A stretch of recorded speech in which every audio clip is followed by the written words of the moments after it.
Lepo pozdravljeni. V Sloveniji iz sonca trenutno pridobimo le 2% elektrike, čeprav imamo močno fotovoltaično industrijo in vrhunsko znanost na področju razvoja sončnih celic. Inovacija raziskovalcev Fakultete za elektrotehniko Univerze v Ljubljani, ki je požela največ pozornosti v tujini, je tako imenovana tandemska sončna celica. V oddaji Intervju gostimo vodjo laboratorija za fotovoltaiko in optoelektroniko, dr. Marka Topiča. Poglejmo najprej, kdo je dr. Marko Topič. Dr. Marko Topič vso svojo znanstveno-raziskovalno pot ostaja zvest ljubljanski Fakulteti za elektrotehniko. Na njej je z odliko diplomiral in doktoriral, veliko je obetal že kot študent prvega letnika, se spominja njegov takratni profesor fizike dr. Mark Pleško, ustanovitelj podjetja Kozilab. In se je že takrat izkazal za izjemno pronicljivim razmišljanjem. Bil je izmed najboljši študent v letniku, in smo tudi šli skupaj na elektrijado, to je bila jugoslovansko tekmovanje študentov, kjer je on bil mislim, da celo najboljši, pa drugi najboljši, ekipno smo pa zmagali predvsem ostali ekipami v Jugoslaviji. Topič, ki je že vrsto let redni profesor za elektrotehniko in mentor številnim diplomantom, tudi vodi laboratorij za fotovoltaiko in optoelektroniko. Na teh dveh področjih je avtor ali soavtor več kot 180 mednarodno odmevnih izvirnih znanstvenih člankov. Marko je popeljal naš laboratorij v sam svetovni vrh na področju fotovoltaike. In sicer tako na segmentu modeliranja in simulacij sončnih celic, kot napredne karakterizacije in tudi najnovejših tehnologij. Dr. Janez Krč je prvi Topičev doktorant elektrotehniških znanosti, z njim sodeluje že vrsto let. Marko je, lahko rečem, sončni generator našega laboratorija in same skupine. Ne zmanjka mu idej in raziskovalnega navdiha. Ni samo vrhunski raziskovalec, ampak je tudi odličen vodja, organizator, menedžer in zna zelo dobro preceniti, kaj bo aktualno jutri. Topičeva raziskovalna skupina premika meje izkoriščanja neusahljivega vira energije, sonca. Nov preboj pri razvoju sončnih celic so dosegli z izdelavo tako imenovane tandemske sončne celice, ki je učinkovitejša pri pretvorbi svetlobne energije v električno kot standardna silicijeva celica. Izdelana je iz novih absorpcijskih materialov, perovskitov, ki jih proučuje dr. Marko Jošt. Prav po zaslugi odličnega sodelovanja s Topičem se je z podoktorskega izobraževanja v Nemčiji vrnil nazaj v Slovenijo. Tandemske sončne celice na osnovi perovskita se raziskujejo nekje 5 do 7 let. Napredek v laboratoriju je zelo hiter. Smo že skoraj dosegli neko magično mejo 30%. Ta nov material perovskit nam pa omogoča izdelavo tandemskih sončnih celic na veliko cenejši način, kot je bilo to do zdaj možno. Nove sončne celice, ki jih testirajo v različnih klimatskih razmerah, so zaradi visoke učinkovitosti in nižje cene zanimive tudi za fotovoltaično industrijo. Je to ena izmed tehnologij, ki lahko prinese proizvodnjo sončnih modulov nazaj ali pa sončnih celic nazaj v Evropo. Trenutno je vsa ta izdelava na Kitajskem. Tehnološki preboj fotovoltaike kot brezogljičnega vira električne energije je pomemben ne le v boju proti podnebnim spremembam, ampak tudi za zmanjšanje odvisnosti od ruskih fosilnih goriv in krepitev energetske samozadostnosti držav. To je en izmed, vsaj zame, najboljših načinov prehoda v zeleno prihodnost, kjer lahko tudi posamezni državljani sodelujemo, ker hidroelektrarne, vetrne elektrarne težko na dvorišču postavimo. Nov izziv za Topičev laboratorij je podaljšanje življenjske dobe sončnih celic z 30 na 50 let in njihovo recikliranje. Naši sogovorniki pa si želijo, da bi se Topič preizkusil še na enem področju.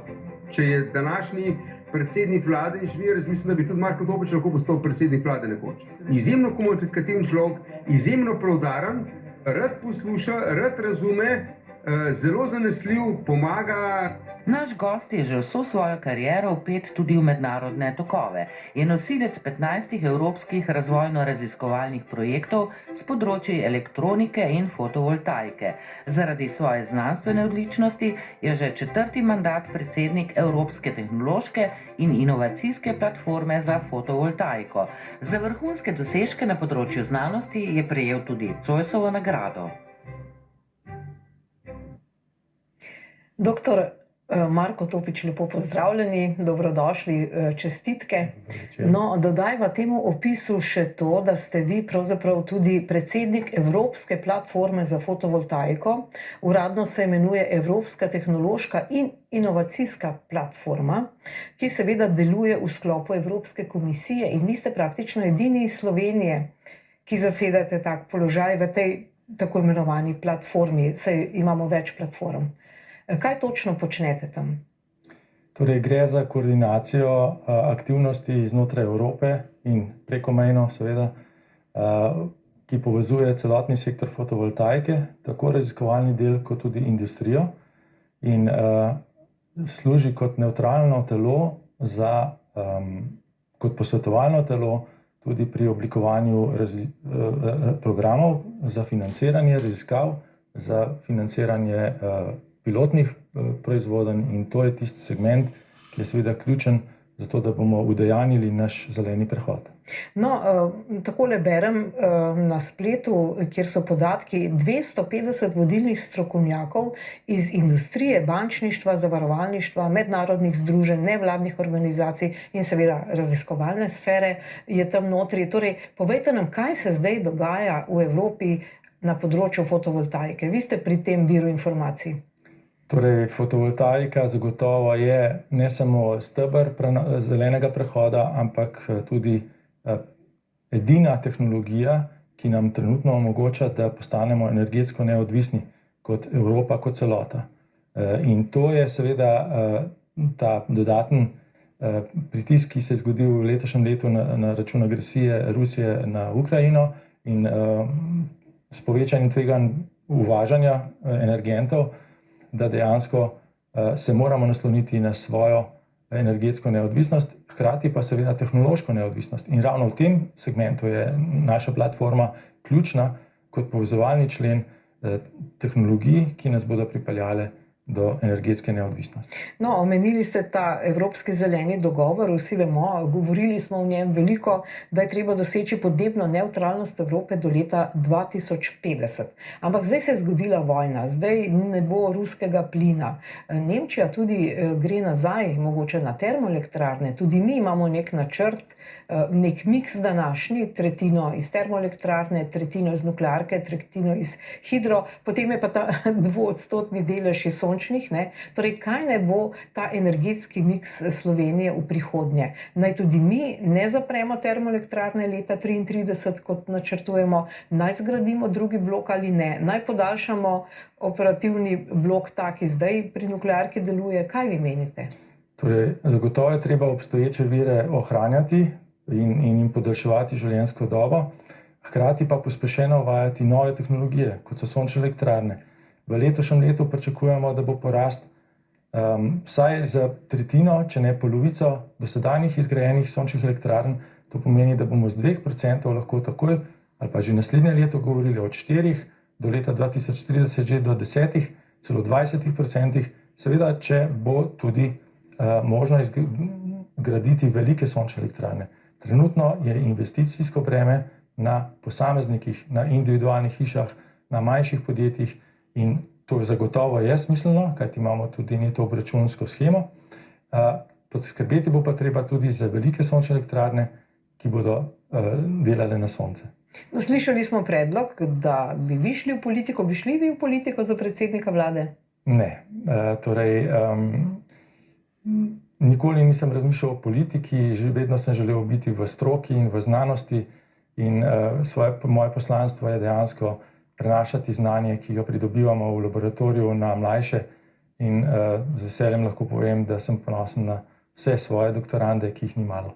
No, ampak vseeno, koliko politika vpliva na uvajanje? Lejte, mi smo zastali, slišali smo v prispevku, ne? Zaspali smo v teh 20-30 letih.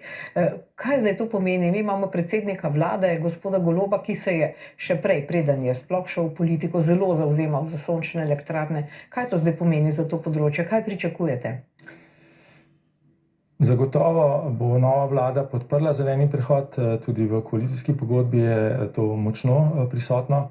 Ne nazadnje pa tudi Evropa kot taka je že vrsto let zagovarjala in podpira zeleni prehod, vključno z podporo vseh novih tehnologij obnovljivih virov, pri čemer pa se treba zavedati, da bo vlada morala poskrbeti tudi za učinkovito rabo energije. Namreč to, da Evropa uvaža vsako dan energente v vrednosti 1 milijarde evrov, si lahko predstavljate, če zmanjšamo to energetsko odvisnost za 1% ali pa za 10%, da bodo to izredni učinki. Torej, kaj vi v osnovi potrebujete, ne vi osebno, ampak to področje, denar, kadre, mogoče manj birokracije, kar je pravzaprav v opreki z novim zakonom o raziskovalni dejavnosti, ki uvaja več birokracije. Kaj bi zdaj potrebovali? Vse visoke tehnologije potrebujejo stabilno okolje, tako politično kot finančno. To pomeni, da se politike ne spreminjajo iz dneva v dan, iz meseca v mesec, ampak so to 10-letne politike. In fotovoltaika je v bistvu sektor, kjer imamo celo vrsto veznih členov in vsi ti vezni členi morajo delovati neprekinjeno in usklajeno, sinhrono. In če začnemo z proizvodnjo stekel, ki so sestavni del za fotonapetostne module, potrebujemo novo kapacitete proizvodnje stekla v obsegu 1 milijon kvadratnih metrov na leto. V Sloveniji? V Sloveniji ne, lahko pa tudi, to bi bila lahko tudi priložnost za Slovenijo. Gre za to, da so dobavne verige neprekinjene, da gre za dolgoročne dogovore, da so to v bistvu nekako dolgoročne pogodbe in temu primerno je potem to stabilen razvoj in pospešeno proizvodnja tudi v Evropi. Vas ta zakon o raziskovalni dejavnosti moti? Zdaj, zakon direktno ne posega v fotovoltaiko, seveda pa posega v znanstveno-raziskovalno delo vseh znanstvenikov. Ja, vi vodite laboratorij, kaj zdaj to pomeni za vas? Ja. Torej, zakon je zagotovo dobrodošel, da prihaja pač do povečanega financiranja znanosti, to smo si zelo prizadevali in smo veseli tega.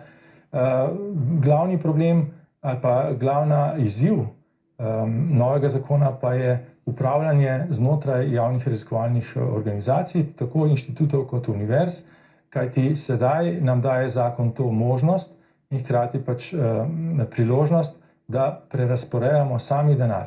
Seveda pri temu pa je bojazen ali bom rekel, kar izražam malo zaskrbljenosti, da se bomo preveč ukvarjali sami sabo in z razdaljevanjem denarja, namesto da bi znanstveno-raziskovalno delali in imeli ustvarjalni mir. In prodajali to, kar delate na trgu. Točno to. Koliko zdaj zaslužite na trgu? Imate kakšen prihodek s trga? Torej, v našem laboratoriju se lahko pohvalimo z tržno dejavnostjo, ki je, bom rekel, odvisna od leta do leta, vendar pa najmočnejši segment je na področju monitoringa delovanja fotonapetostnih modulov in pa sončnih celic. Mislim, da lansko leto je bil prihodek okoli 250.000 evrov. To je v odstotkih vašega denarja? V odstotkih pa je to približno 20% našega delovanja. No, povejva še, da ste napisali in objavili tudi 2 odmevna članka v reviji Znanost, to se pravi Science. Eden govori, tako je angleški naslov, Terawatt Scale Photovoltaics Transform Global Energy, to se pravi, kako preoblikovati, govori o tem, utemeljuje razloge za eksponentno rast fotovoltaike. To je en članek, ampak tu je veliko soavtorjev, so ameriški, azijski, evropski strokovnjaki z tega področja, ne? To kaže, da ste praktično v špici. Drugi članek je pa seveda svetovni rekord, ki ste ga postavili tudi z Berlinsko univerzo, glede te tandemske celice, o kateri bova takoj nekaj povedala in razložila, kaj to je. Torej, ta dva članka se je bilo težko uvrstiti v to revijo ali revije kar čakajo na članke? Težko se je uvrstiti v revijo Science, je zelo težko priti notri in v prvem primeru, torej, ko gre za prenovo ali zeleni prehod s pomočjo fotovoltaike, se nas je zbralo na posvetu v Koloradu 40 znanstvenikov, najuglednejših vseh celin, tudi iz Evrope smo bili seveda prisotni in temu primerno smo potem se na tem posvetu, kjer smo začrtali smernice, tudi odločili, da poskusimo objaviti to strateško agendo in to nam je uspelo. Po drugi strani pa drugi članek je pa vezan na svetovni rekord, ki je bil izdelan na Helmholtz Center Berlin in pa v sodelovanju s Tehniško univerzo v Berlinu, z univerzo v Kaunasu in seveda z LPVO-jem, našim laboratorijem, kjer pa smo postavili en mejnik več ali pa premaknili mejo pri učinkovitosti pretvorbe majhnih raziskovalnih sončnih celic.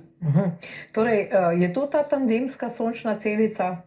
To je ena izmed, namreč sodelovali smo pri 3 svetovnih rekordih in pri vseh je pa nepogrešljiv bil Marko Jošt, ki je bil tudi v prispevku omenjen in imel možnost tudi povedati. Zdaj pa mogoče čas, da malce razloživa, da bomo razumeli, kako sploh deluje sončna celica. Vi ste tu prinesli tudi nekaj primerov. Zdaj, če na splošno poveva, tako kot pri električnem toku, pač te prosti elektroni, ki so na zunanji obli, skačejo od enega atoma k drugemu, ne, in to sproži tok.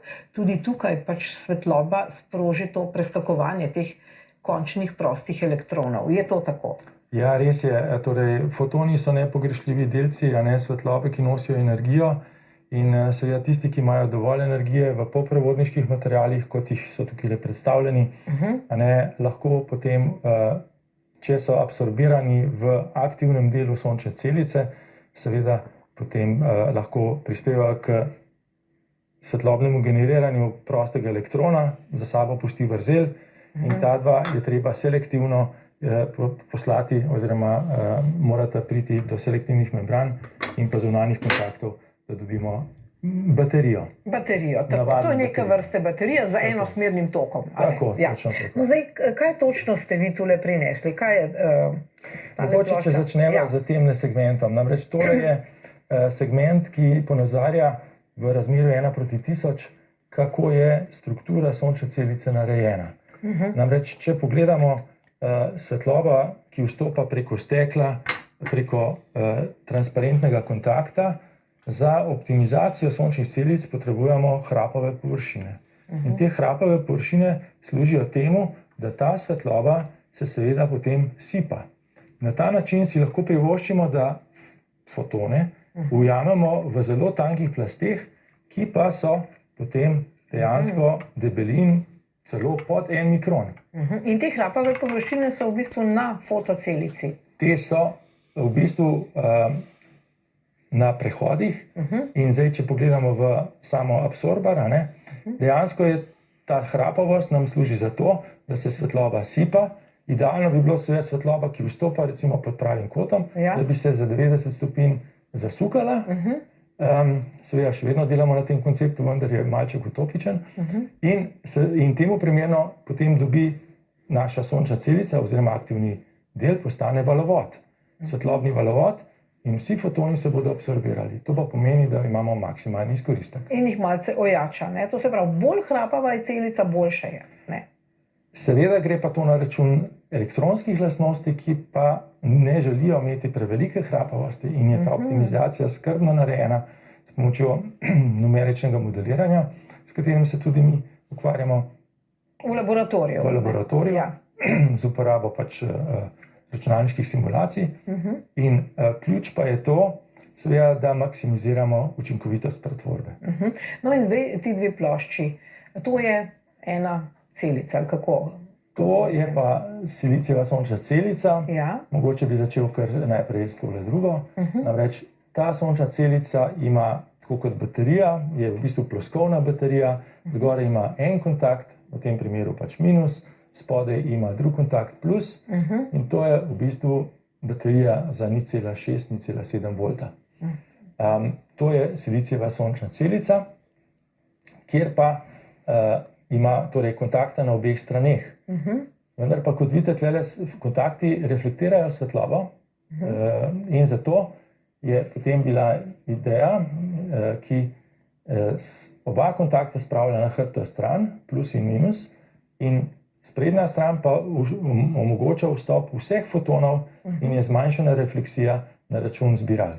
To se pravi, to zdaj še ni elektrarna, oziroma kaj mi damo, koliko takih damo na streho, če želimo? Sončne celice povezujemo v nedeljivo celoto, ki je fotonapetostni modul. Fotonapetostne module pa običajno vežemo zaporedno v tako imenovane fotonapetostne nize, ki jih potem priklopimo na razmernik. Slednji pa skrbi za to, da enosmerno električno moč pretvarjamo v izmenično električno moč. In ta 220, to kar poznamo, da lahko v... In ta je sinhronizirana z omrežno napetostjo in z omrežnim sistemom.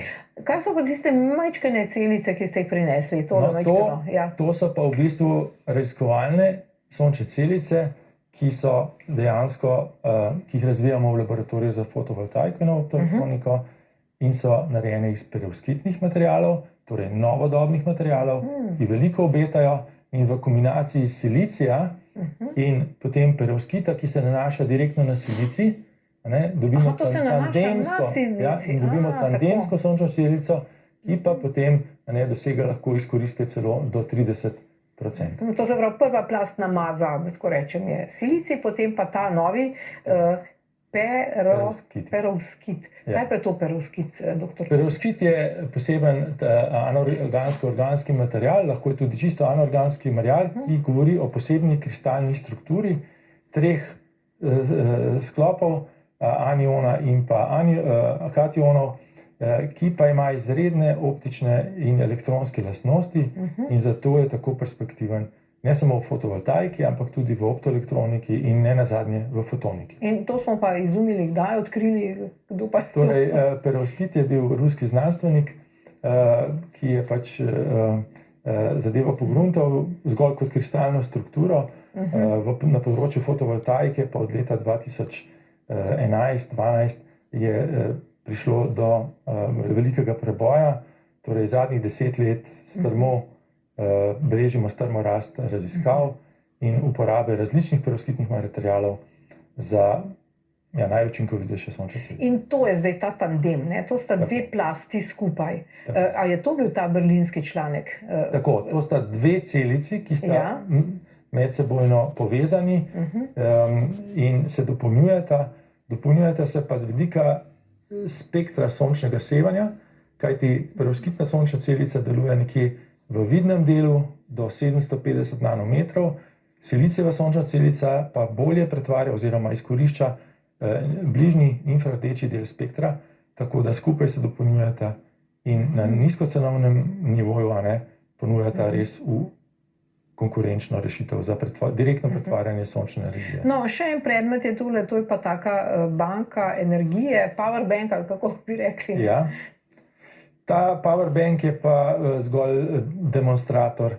To je rezultat poletne šole, ki jo dijaki izvajajo na naši fakulteti, na fakulteti za elektrotehniko. Tradicionalno v predzadnjem tednu avgusta ponujamo osnovnošolcem in srednješolcem, da ustvarjajo in tukaj gre za kombinacijo torej fotovoltaike, elektronike z mikroprocesorjem in pa baterije, torej hranilnika za USB napajalnik, ki je samostojen in omogoča tudi za napajanje vseh Internet of Things ali vseh elektronskih naprav. To se pravi, to damo recimo na okensko polico in napajamo telefon, baterijo telefona.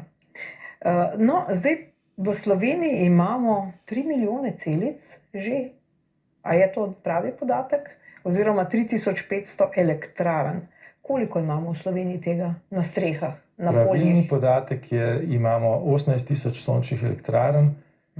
Sončnih celic bi bilo treba preračunati, ampak takole na palec 500 MW, 5 W na celico, se pravi 100 milijonov sončnih celic je že v delovanju. Že 100 milijonov. To se pravi, da je to star podatek, da res eksponentno raste. Tako. To. Vi že imate sončno celico in sončno elektrarno? Sončna elektrarna, trenutno moja osebna, je v izgradnji, na fakulteti smo pa prvo postavili že leta 2005, tako, ki je pa priključena in neprekinjeno deluje v omrežje in daje 2% tudi fakulteti, je pa priključena na omrežje od leta 2010. Zakaj pa vi še nimate doma? Ste čakali, da se izboljša tehnologija ali kako? Ne, razlog je zelo preprost, namreč izgradnja sončne elektrarne za njo se najbolje odločiti takrat, ko delaš prenovo strehe. In če je to povezano in ravno v letošnjem letu pač je to pri meni ta prenova povezana, zato šele zdaj vstopam v to. No, pred leti že smo imeli ministra za, mislim, da je bil za gospodarstvo ali pa infrastrukturo, Roko Žarnič, ki je uvedel posebno dovoljenje, če kdo želel na streho montirati to sončno elektrarno, kajti gre za obtežbo 15 kg na kvadratni meter in menda za to treba imeti posebno dovoljenje. Kako je zdaj s tem? Kako je s to obtežbo? Kako težka je taka sončna elektrarna? Kaj se lahko zgodi z našo streho? Torej, res je, leta 2008 je minister Žarnič podpisal uredbo, ki je omogočila izgradnjo sončnih elektrarn brez gradbenega dovoljenja na obstoječih stavbah kot elektroenergetsko napravo. In to je bil velik korak in takrat smo dejansko začeli z izgradnjo sončnih elektrarn v Sloveniji. Glede obteževanja streh pa dejansko imamo celo paleto rešitev, ki omogočajo tudi, bom rekel, vgradnjo fotonapetostnih modulov v letala, v ultralahka letala. Torej imamo cel spekter rešitev, seveda pa je izziv, kako zagotoviti življenjsko dobo 30 ali 50 let. In zato je seveda potrebno, da imamo tudi konstrukcijske rešitve, bodisi na ravnih strehah z nekimi plastičnimi nosilci, ki so lahki, vendar pa načeloma v Sloveniji, glede na dinamiko vetra, ki jo imamo, in klimatske razmere, so naše strehe dovolj čvrste, da si lahko privoščijo še teh dodatnih 15 kg na kvadratni. No, pa so se že podrle strehe. Mislim, da v Novem mestu enkrat, torej bili so že primeri, to ni zdaj tako zlahka, ne. Malce se spoznam na to gradbeno stroko, mislim, da je tu pri statiki mora biti človek zelo pozoren, ne. Absolutno je ta vidik pomemben, Ja. vsak investitor mora tudi za ta vidik poskrbeti. In tudi na fakulteti za elektrotehniko, ko smo na ravno streho postavljali sončno elektrarno, smo tudi v to presojo šli. To težo in obtežbo. No, glejte, v Sloveniji še velja Evropska direktiva o odpadni električni in elektronski opremi, ki predpisuje tako imenovano podaljšano odgovornost proizvajalca. In po tej uredbi seveda tudi fotocelice postanejo odpadek, ki ga moramo posebej odložiti.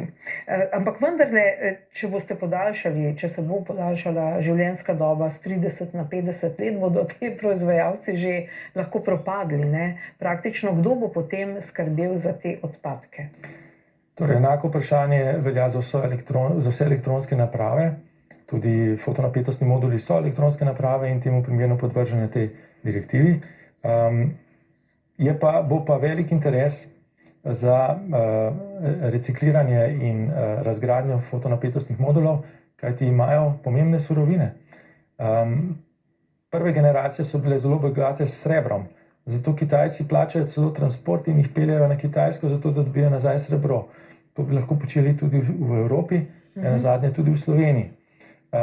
Silicija je v kristalni obliki, se ga da praktično 99% reciklirati in ponovno uporabljati za proizvodnjo novih sončnih celic. Steklo predstavlja praktično 85% mase fotonapetostnih modulov, skupaj z aluminijem sta oba razgradljiva in uporabna, že dokazljivo. Tako da jaz tlele ne vidim problema, res pa je, da bodo količine velike. Ja, kakšne bodo te količine? Po vaših podatkih, jaz sem spet dobila neke podatke, v 30 letih 70 milijonov ton fotovoltaičnih odpadkov na svetu bo. A je to pravi podatek, kaj vi mislite? Torej, iz glave težko zdaj rečem, ali je to pravi podatek, seveda odvisno v katerem trenutku, oziroma kdaj se bo to pričelo masovno proizvajati. Računamo nekako, da bomo s tem procesom resno začeli nekje čez 20-30 let. Vsekakor pa raziskave in razvoj že dokazujejo, da bo to v bistvu proces, ki bo ustaljen, ki bo v bistvu celo že shema zbiranja od teh odpadkov v Evropi obstoja. In temu primerno jaz ne vidim problema, da ne bi to speljali. Bo pa to tudi biznis za mogoče kakšno podjetje, celo v Sloveniji. Ja, vse odpadki so velik biznis, ne? To se pravi, recimo te sončne celice, odpadne se jih razgradi spet na sestavne elemente in se vsako surovino potem spet uporabi. To ne leži nekje. Tako kot recimo jedrski odpadki, ki so tudi velik problem, ne? To je pa druga zgodba. Ja. Ste vi pristaš jedrske energije?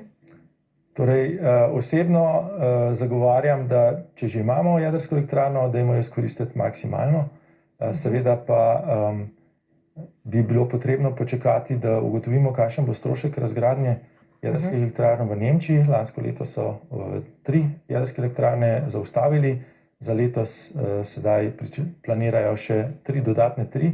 V Švici so jih tudi že in ko bodo ti podatki javni, bomo dejansko šele vedeli, koliko nas jedrske energije oziroma jedrske elektrarne sploh stanejo. Ja, jedrske elektrarne nastanejo, to je tudi pokojni gospod Peter Novak, ki je imel mimogrede vzdevek Sončni Peter. Jaz upam, da boste vi nekega dne Sončni Marko, da boste zasedli ta sončni prestol, da tako rečem. Torej, tudi on je omenjal ta problem teh jedrskih odpadkov za prihodnje generacije. In seveda tudi to, kar ste zdaj rekli, cena, ne. Mi nismo v bistvu samooskrbni, da tako rečem, z gorivom, ne. Mogoče tisto pogača, če smo jo tam kopali pred 40-50 leti, sicer pa ne.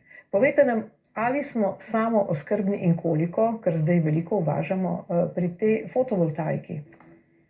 Torej, na področju fotovoltaike je ključno, kje je dodana vrednost. In celotna tehnološka veriga ima seveda vsak segment svoje marže. Največje marže so pri proizvodnji fotonapetostnih modulov in pri izgradnji sončnih elektrarn in upravljanju sončnih elektrarn. In novo področje, ki se odpira, je pa trgovanje z električno energijo. Kajti ne nazadnje smo v javni razpravi je direktiva za dinamično tarifiranje. To pomeni, da elektriko ne bomo več plačevali po 2 tarifah, nočni in dnevni, ampak se bo to dinamično spreminjalo glede na proizvodnjo in pa porabo. In to seveda vnaša nov poslovni model, kjer bojo podjetja najnaprednejša, najbolj digitalizirana in hkrati najbolj, bom rekel, prodorna, naredila usklajevanje med proizvodnjo in porabo v okviru svojih portfeljev. In to je izziv za slovensko elektroenergetiko. Tako velika podjetja kot GEN, kot HSE, kot GEN-I, kot pa tudi mogoče nova podjetja, ki bodo agregatorji in ne nazadnje upravljavci energetskih skupnosti. Ampak povejte nam res tako gospodinjsko vprašanje, zakaj je elektrika zdaj tako draga? A zdaj spet plačujemo to zeleno, ta zeleni prehod, ki ga očitno ni, ne? Mislim, mi plačujemo nek prehod, imamo pa samo 2% te sončne energije. Kdo pobere tisto smetano? Zakaj so se računi tako podražili? Torej, to je treba vprašati tiste, ki prodajajo električno energijo. Zagotovo je nekaj rezerve na vseh straneh, negotovosti, hkrati pa seveda Slovenija je lahko električno samozadostna z obstoječimi viri, ki jih ima. Za elektrifikacijo pa bomo potrebovali nove vire. In največja naravna danost, ki jo trenutno imamo, so seveda hidroelektrarne. In tukaj bo seveda treba najti en kompromis z okoljevarstveniki, da z vsemi najvišjimi standardi, ki so, izkoristiti ves vodni potencial, ki ga Slovenija ima. Nemčija žal takega potenciala nima in zato so primorani pač vklapljati zdaj termoelektrarne, da skladiščijo plin, da bodo lahko plin imeli preko zime, ker je ključen za ogrevanje. Torej, ali naj zapremo TEŠ 6 do leta 2033 ali ne? Za ta odgovor je preuranjeno. Jaz menim, da je treba pač počakati, da se energetska kriza, ki je trenutna zaradi agresije v Ukrajini, in je treba najprej, da se ta umiri, da se stabilizirajo zadeve, in potem v bistvu, da vidimo. Trenutna slika kaže seveda, da TEŠ 6 je nujno potreben, da moramo zagotavljati varno in skrbno oskrbo in hkrati seveda, da smo samozadostni in neodvisni od ostalih. No, zdaj, če pri drugih umeščanjih velja ta NIMBY efekt, not in my backyard, to se pravi ne na mojem dvorišču, ja, imejmo, ampak ne tukaj. Ne. Pri sončnih celicah in elektrarnah ni tako, zdaj, ker so bile subvencionirane, so si jih vsi dajali na streho. Kako je zdaj s temi subvencijami? Zdaj, zakaj sploh rabimo subvencije, če se to tako splača? Zakaj trg ne odloči in se ljudje tržno ne odločajo za to energijo? Ravno lansko leto in še bolj letos je trg odločil, da je v bistvu brez subvencij, Ja, so bile prekinjene? ki so za letošnje leto že bile počrpane, niso prekinjene, ampak so v obsegu recimo do 20% investicije. Se pa je treba zavedati, da večina investicij do sedaj v sončne elektrarne je bila narejena v privatnem sektorju. In oni so bili nosilci zelenega prehoda. Bo pa tudi država morala vstopiti v ta prehod in investicijski cikel in potrebno bo pospešiti postopke, skrajšati administrativne zaplete in hkrati omogočiti umeščanje velikih sončnih elektrarn na degradirana področja. Slovenija ima 2% površin, ki so deklarirana kot degradirana področja. Če bi želeli proizvajati vso elektriko, ki jo v Sloveniji proizvedemo, samo iz sončnih elektrarn, bi potrebovali zgolj polovico tega. Se pravi, 1% slovenskega ozemlja za oskrbo z vso električno energijo, ki jo potrebujemo. To se pravi, ves kras pokrijemo in to je to. Kras. Degradirana področja, vsa premogovniška revirje, vsa odlagališča blata, smeti in tako naprej. Torej, teh površin je več kot dovolj, hkrati pa nameščati majhne sončne elektrarne tam, kjer je poraba. To pa pomeni na strehe, na fasade, na senčenje za nadstreške parkirnih mest in tega strešnega potenciala imamo ponovno na pretek. Torej, lejte, kako nevarno je to, kar se tiče požarov, ne? Vendarle so bili tudi požari. Kakšna je zdaj ta tehnologija? Imamo nek generalni gumb, da če se začne kaj smuditi, da tako rečem, izklopimo, ali kako? To so bile slabe prakse na začetku, kjer pač v okviru slovenske platforme za fotovoltaiko smo tudi poskrbeli za usposabljanje inštalaterjev in ponovno bo treba razmisliti o tem, da skrbimo za usposabljanje vseh pri ne samo v znanstveno-raziskovalnem smislu, ampak tudi pri izgradnji sončnih elektrarn. Moram reči, da tudi uredbe so se nadgradile. Sedaj je pravilo, da se točno označeno na vsakem objektu, kjer je sončna elektrarna, imamo stikalo, imamo pač zemljevid v primeru kakršnegakoli požara ali na račun sončne elektrarne ali na račun elektroinštalacije v hiši, lahko seveda potem poskrbimo za to, da se sončna elektrarna odklopi. Hkrati pa imamo v Sloveniji tudi regulativo, ki pravi, da vse sončne elektrarne morajo imeti mikrorazmernike ali tako imenovane DC-DC regulatorje, ki z stikalom odklopijo vsak modul ločeno in s tem v bistvu ni več ogrožena varnost. Torej, kdo odgovarja? To niso samo elektroinštalacije, to so že praktično strojne inštalacije. Saj je treba potegniti kakšne cevi, kakšne naprave povezati. To so elektroenergetske naprave, Ja. gre za elektroenergetske direktive in pravilnike. In tukaj gre, seveda, vsaka sončna elektrarna naj bi imela svojega pooblaščenca, svojega nadzornika oziroma skrbnika. In ta odgovarja za pravilno delovanje in tudi redno vzdrževanje sončnih elektrarn. Zanimivo. Torej, ne nekdo, ki se je postavil elektrarno na streho, ampak nekdo, ki je skrbnik tega.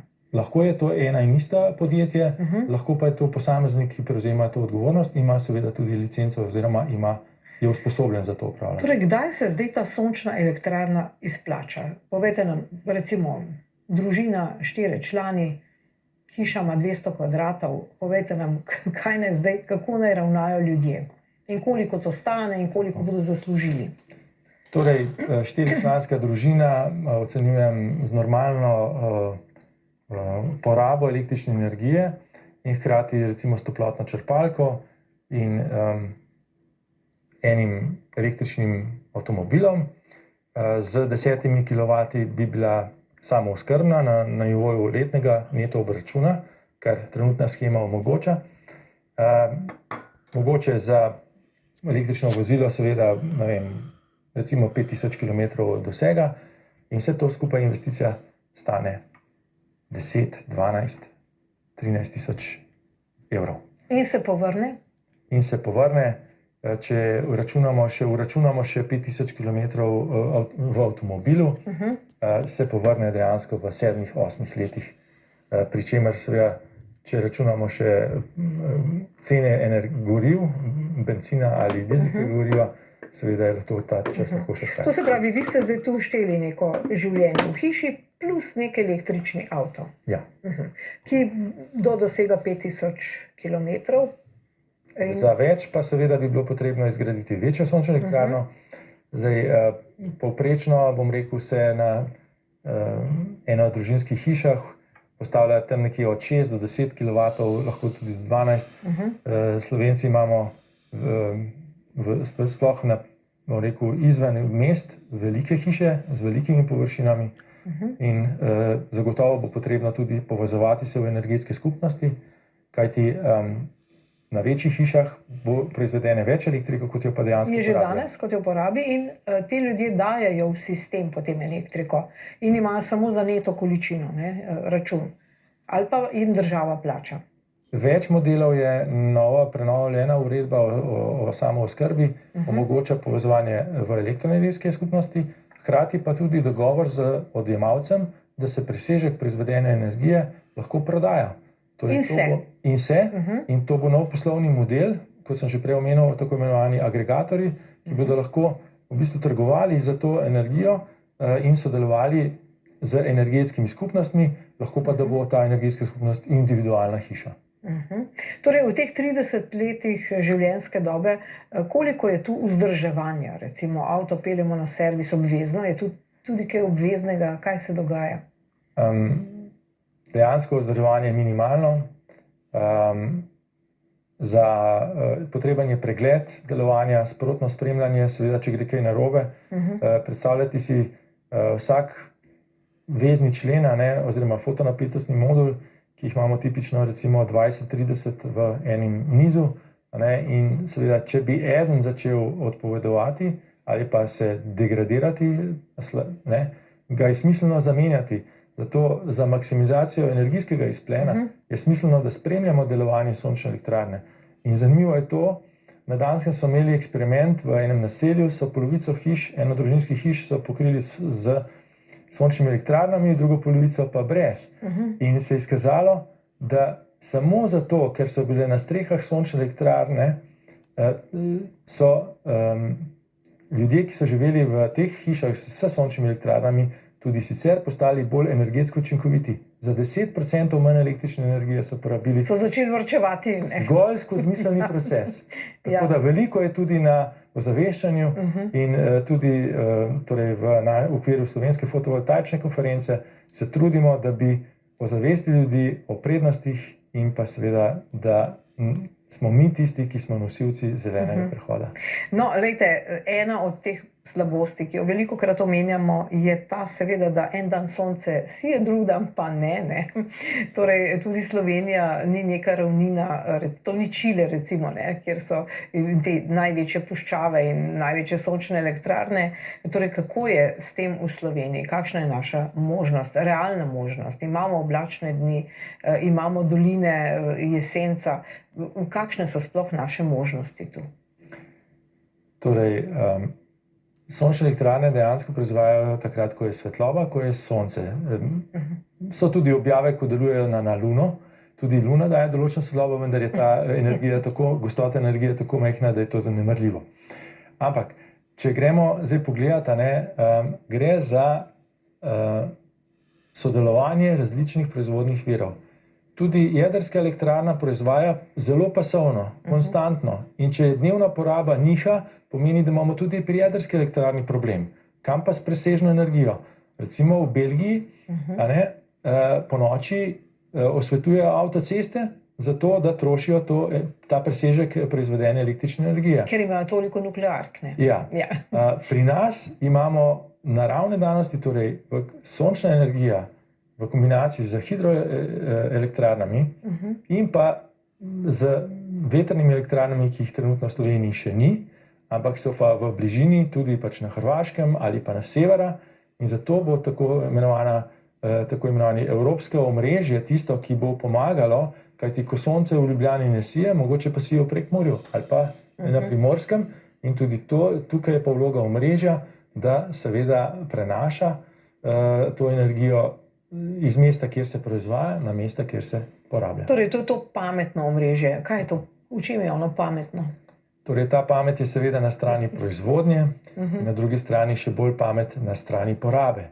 Digitalizirati bomo mogli celotna gospodinjstva, digitalizirati bomo mogli celotno delovanje družbe, da si bomo lahko privoščili ta energetski miks in da bomo seveda zagotavljali varno in pa predvsem zanesljivo oskrbo z elektriko. To je ta digitalizacija, ko se bodo naprave med sabo pogovarjale, pogodno rečeno, in spustile v sistem ali vzele presežke, spustile takrat, ko bodo in tako naprej. To je to najbrž, ne? Točno to. To je to pametno omrežje. Tako, torej podpora, hrbtenica bojo informacijsko-tehnologijske, komunikacijske tehnologije, brez katerih današnjega modernega vsakdana več ni, začenši s pametnim telefonom, in ravno pametni telefon je integrator vsega.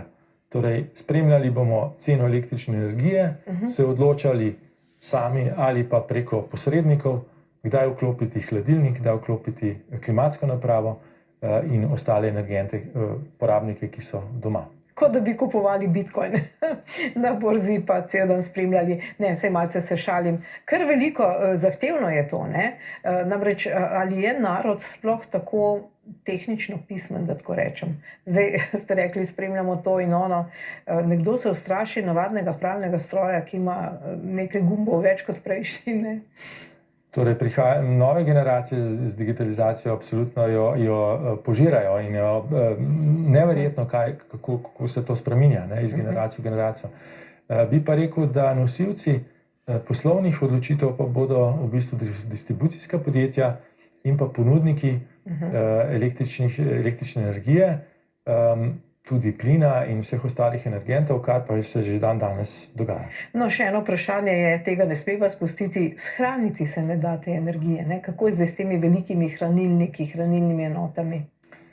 Torej, zagotovo hranilniki bodo tudi v pametnih omrežjih kot sestavni del pametnih omrežij. Cena bo tista, ki bo določala, koliko bo hranilnikov v obliki baterij. Pa obstajajo že. In tudi Slovenija ima podjetja, ki se že uspešno, ne samo v slovenskem prostoru, ampak tudi v mednarodnem prostoru, tržijo svoje rešitve. Imamo hranilne oziroma črpalne hidroelektrarne, ki spet bodo lahko pomagale pri, dnevnih, predvsem proti večeru, ko je treba poskrbeti, da seveda Slovenijo oskrbujemo do 10-11 ure, potem pa gremo vsi praktično spat in takrat je seveda treba zagotoviti, da bo električna energija vse. No, gotovo je fotovoltaika dosegla velik razvoj v vsem tem času, ko se vi z njo ukvarjate. Pa na koncu povejva, da je tudi vaš oče bil zaposlen na RTV-ju kot elektroinženir. Torej, in tudi v tem obdobju je ta RTV in cela ta digitalizacija, to področje naredilo velik napredek. Kako gledate na to? Ja, res je, torej, že od malih nog sem bil v bistvu vpet v proces elektrifikacije elektronske industrije in seveda mi je veliko veselje, da lahko to poslanstvo nadaljujem, ker mi je tako blizu že od malih nog. In vaš oče vam je kaj pripovedoval? Ste bili kdaj v studiu z njim takrat? Da, res je.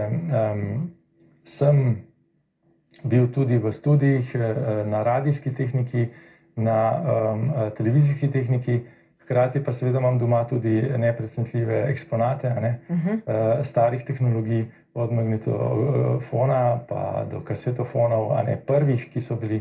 Seveda imamo v družinski zbirki tudi radio iz leta 1954, ko je oče bil na praksi v Nemčiji in je prišparan denar prinesel domov v obliki radijskega sprejemnika. No, ta muzejska zbirka bo pa že najbrž plod nekega novega pogovora. Sigurno boste imeli tudi kakšne stare fotocelice, pa nove in vse to, kar razvijate. Doktor Topič, najlepša hvala za ta prijeten pogovor.